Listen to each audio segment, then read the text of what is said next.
Sometimes when I'm watching beekeeping videos, but not actually out there keeping my bees, I forget how much trouble they can get me into.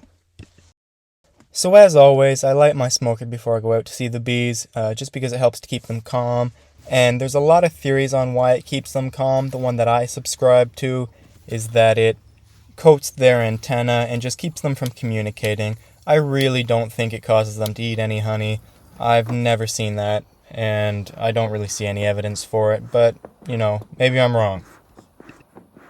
Anyhow, on this day, it didn't really matter whether or not I used smoke, even though look at my smoker, it's going pretty good.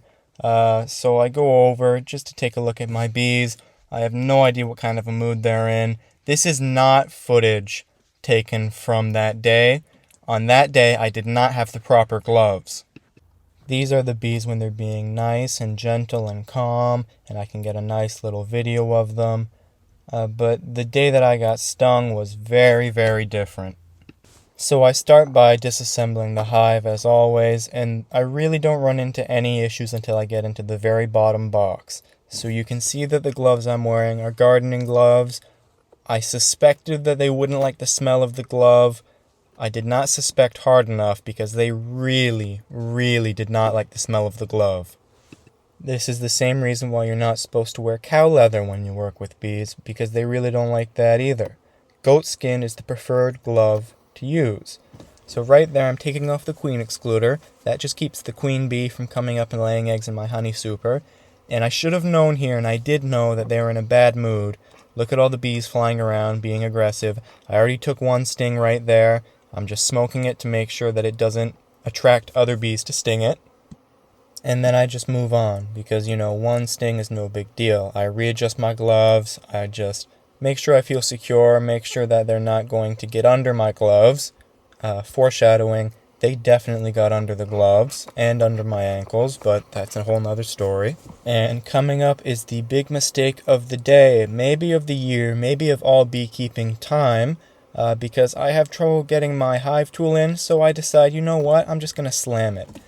Normally, this wouldn't be a big deal. You can get away with a little bit of jostling in the hive. Had I used my brain, I would have realized they're already in a really bad mood, so maybe don't give them a reason to sting you. Nevertheless, they give me a chance, and they don't sting me. This is when I should have left. The first warning sting wasn't enough to get it through my thick skull. The bees flying all around me wasn't enough. I had to continue searching through their hive, just looking to make sure everything was okay. And then the next time I went to reach for a frame, in about 3 seconds, they decided, you know what? The time for warning is over. Now is the time for action. And they sting me. And they sting me. And they sting me. And they sting me. Are you tired of me saying that yet? Because I'm a little tired of saying it. You know what else I'm tired of saying?